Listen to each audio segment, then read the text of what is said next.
Every soul lives a moment in the day when it feels the weight of its humanity more intensely, when exhaustion settles in, when doubts become louder, when the heart feels fragile and the world feels heavy. For some, this moment arrives without warning. For others, it is predictable.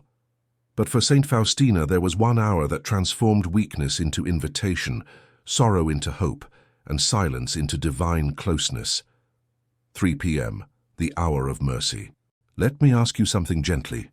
Have you ever wondered why certain moments feel spiritually charged, even when they appear ordinary? Why some hours seem naturally inclined to reflection, repentance, or longing for God, even when nothing dramatic is happening externally?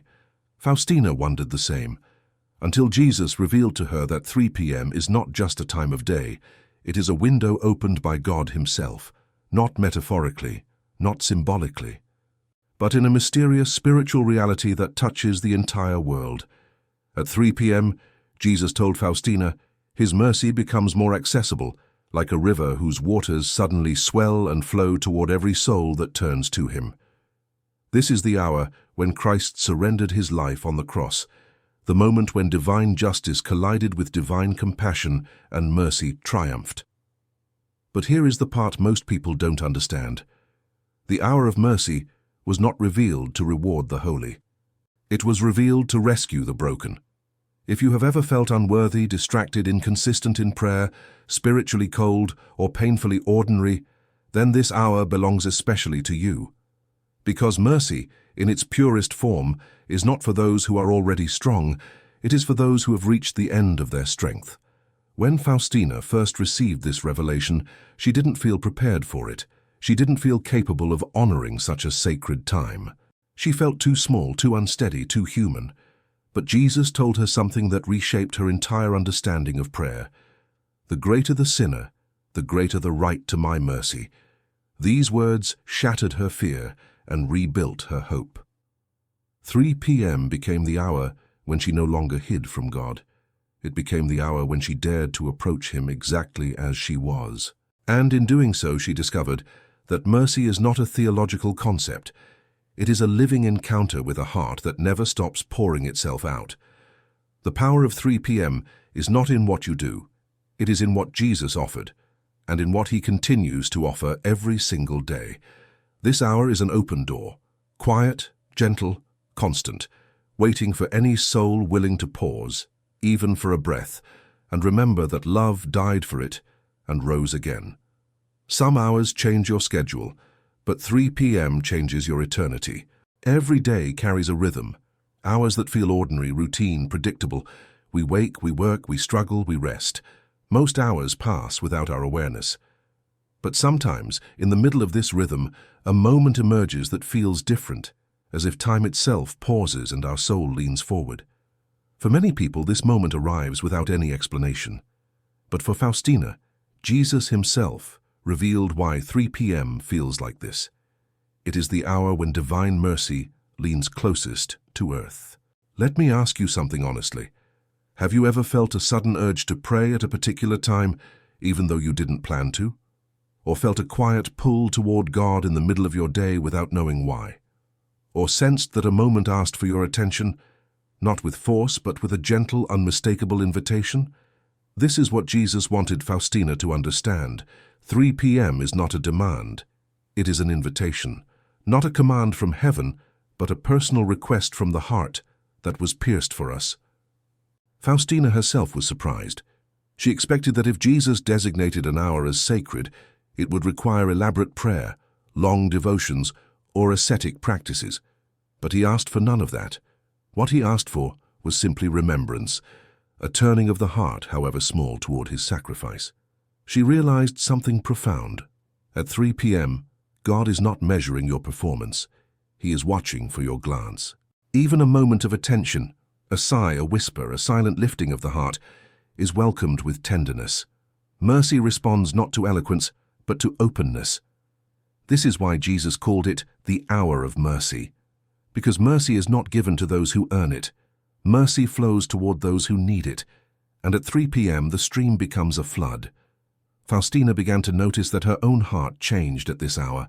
She became more sensitive to the suffering of others, more aware of her own need for God, more capable of forgiving, more drawn to trust, not because she forced these things, but because something in the spiritual atmosphere shifted, as if grace arrived with greater density.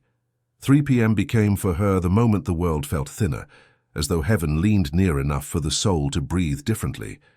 Jesus told her that every time a soul turns to him at this hour, even briefly, he offers unfathomable mercy. Not just forgiveness, but healing. Not just consolation, but strength. Not just relief, but renewal. And here is the hidden truth few people realize. This hour does not belong to the holy. It belongs to the wounded. It belongs to the overwhelmed mother, the lonely worker, the anxious heart, the grieving friend, the sinner who feels farthest from God. It belongs to the soul that feels unworthy to pray at all. At 3 p.m., time becomes a gift and not a burden. At 3 p.m., God lowers himself into human pain. At 3 p.m., Jesus reopens the wound of his heart to pour out everything we cannot find anywhere else. And the soul that responds, however imperfectly, begins to notice something beautiful. Mercy does not require preparation. It only requires presence. There is a mystery hidden inside the revelation Jesus gave to Faustina, one so intimate, so unexpected, that most souls overlook it entirely. The hour of mercy is not simply the remembrance of Christ's death.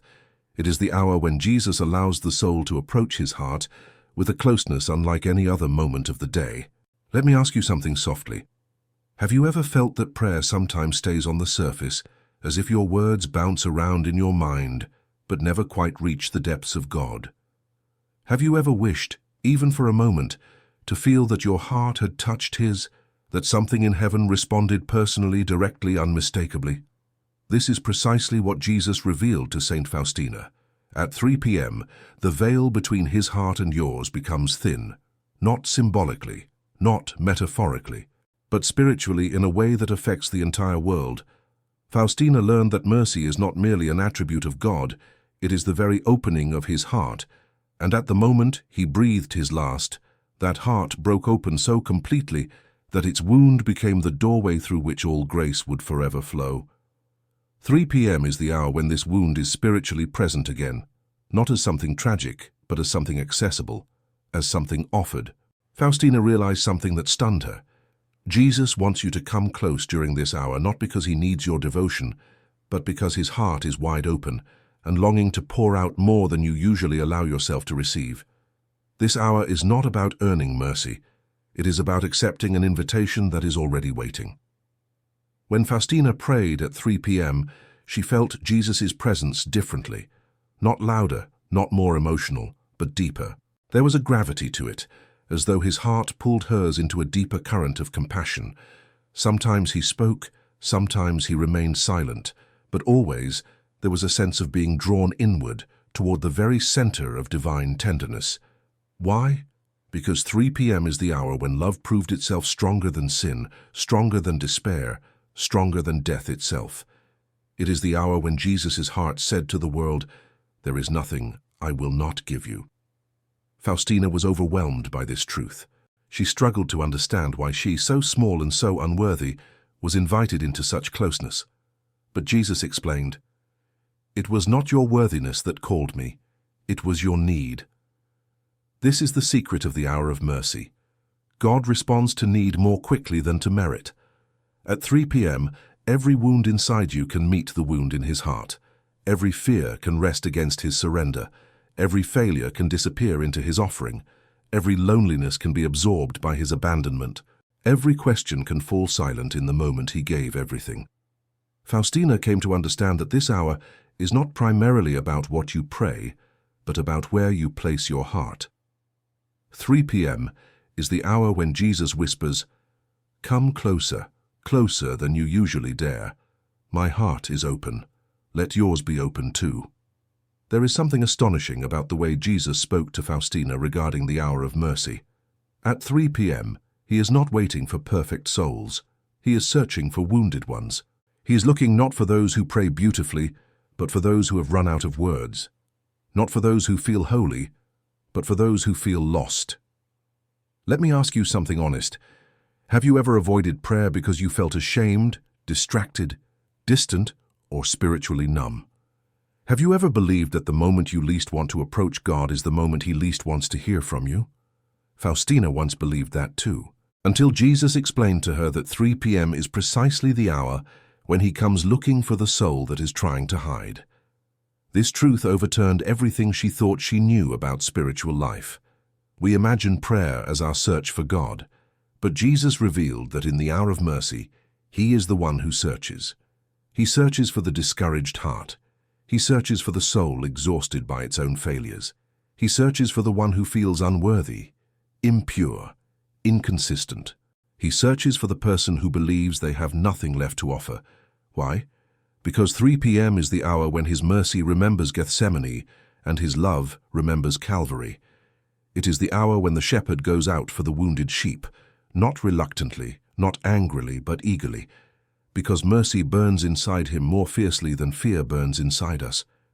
Faustina began to realize that Jesus' love behaves differently at this hour. It does not wait behind a threshold of holiness.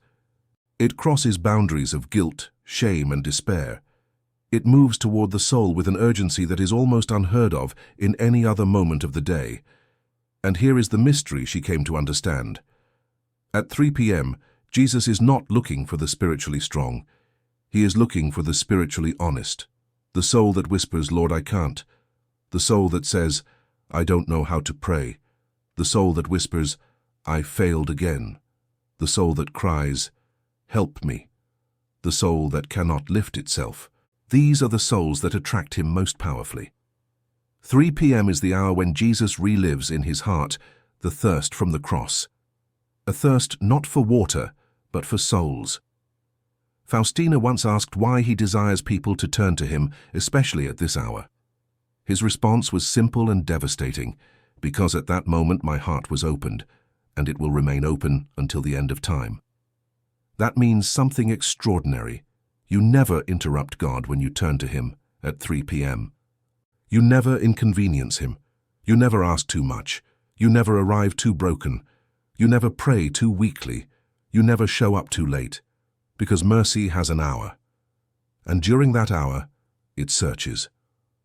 Faustina experienced this in her own spiritual battles. On the days she wanted to hide the most, she later discovered those were the days Jesus sought her most intensely, not to correct her, not to test her, but to draw her back into the wound that saved her. At 3 p.m., He is not waiting for you to be ready. He is simply waiting for you to stop hiding. There is something deeply transformative that happens when a soul begins to approach the hour of mercy with honesty instead of fear. At first, 3 p.m. may feel like a reminder of your failures, your distractions, your lack of spiritual consistency. But over time, something quiet begins to change. The hour that once exposed your weaknesses begins to reveal God's tenderness. And that shift changes everything. Let me ask you something profundamente. Have you ever noticed that the wounds you spend years trying to hide from God are the very wounds He approaches with the most gentleness? Have you ever felt that the moments when you think you have disappointed Him the most are precisely the moments when He draws closest? This is what Faustina discovered about 3 p.m. It is the moment when Jesus does not just show you His heart, He shows you your own. Not the version of your heart that you present to the world, not the version you try to maintain through discipline or self-control, but the vulnerable, aching, unfiltered heart that longs to be loved without condition. At 3 p.m., Jesus invites you to stop pretending. Faustina learned that the hour of mercy is not a time for polished prayers, but for truth. Not for spiritual performances, but for surrender. It is the moment when the soul is allowed, almost commanded, to come as it is. Because mercy does not ask for masks. Mercy asks for honesty. As she prayed at this hour, Faustina was repeatedly confronted by parts of herself she didn't want to see, her impatience, her insecurity, her fears, her memories of past sins. But instead of shrinking away, she found Jesus waiting inside every painful place, not accusing, not comparing, not demanding perfection, but healing. She began to understand a mystery that few souls ever grasp. The hour of mercy is not just about receiving forgiveness. It is about learning to see your heart the way Jesus sees it. And how does he see it? He sees hunger where you see failure. He sees longing where you see inconsistency. He sees humility where you see inadequacy. He sees the desire for love even when you believe you've offered nothing. He sees a child reaching imperfectly toward him. And that is enough. In this hour, Jesus does not weigh your actions. He weighs your desire. He does not measure your eloquence. He measures your trust. He does not examine your strength. He examines your openness to grace. 3 p.m. becomes the hour when you realize that the heart you thought was too broken, too heavy, too confused, too guilty, is actually the perfect vessel for mercy. This revelation changed Faustina. It softened her inner judgments. It dissolved her fear of God. It gave her courage to offer him not just her virtues, but her vulnerabilities. The more she brought Jesus the parts of herself she least respected, the more deeply she felt him respond with love. It was as if the hour of mercy illuminated everything inside her, not to shame her, but to show her that nothing within her was beyond his healing reach.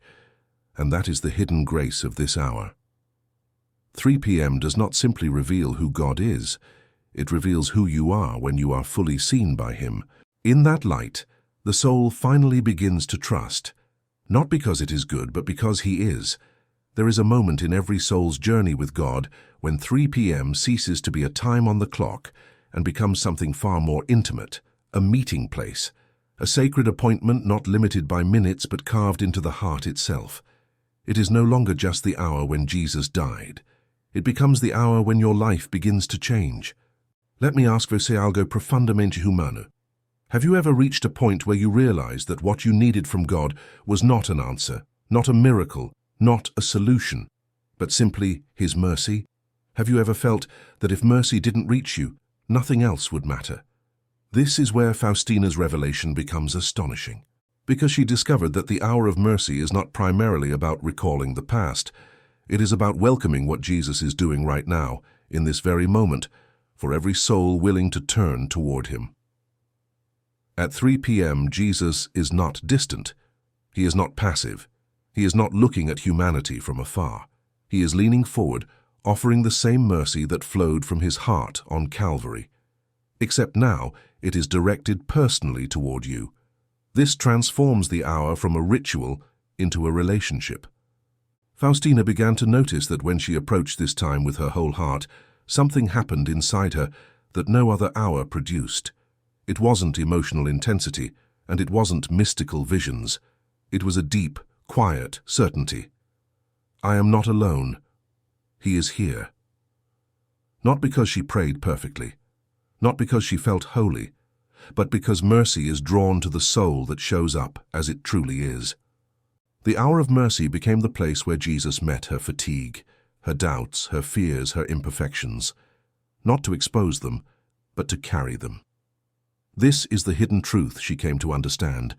Mercy is not given to those who climb toward God. Mercy is given to those who let God descend toward them, and at 3 p.m. he descends most eagerly. This is why Jesus promised Faustina unimaginable graces for souls who turn to him at this hour. Not because the time itself is magical, but because the memory of his sacrifice opens something in his heart that pours outward with extraordinary tenderness.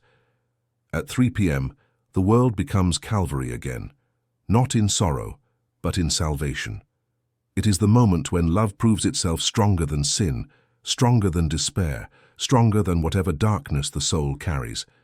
And here is the most beautiful part. Once the soul begins to live this hour daily, something profound shifts in its interior life. It becomes easier to trust, easier to forgive, easier to hope, easier to return to God again and again without shame. Because the hour of mercy teaches you that God's love is not brittle, fragile, conditional, or easily discouraged. It is steady, it is patient, it is relentless in its pursuit. It is a love that would die for you again, without hesitation. At 3 p.m., mercy is not just offered, it is guaranteed.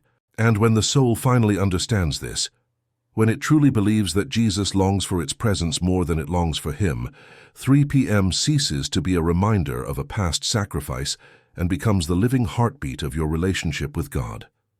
The hour you never want to miss. The hour you never outgrow. the hour that teaches you who Jesus really is.